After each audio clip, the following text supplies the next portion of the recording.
विकटोत्कटसुन्दरदन्दिमुखम् भुजगेन्द्रसुसर्पगदाभरणम्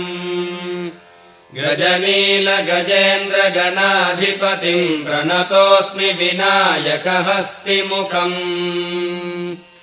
सुरसुरगणपतिसुन्दरकेशम् ऋषिगणपतियज्ञसमानम् भव भव गणपति पद्मशरीरम् जय जय गणपति दिव्य नमस्ते गजमुखवक्त्रम् गिरिजापुत्रम् गणगुणमित्रम् गणपतिमीशप्रियम् करधृतपरशुम् गङ्गणपाणिम् कबलितपद्मरुचिम्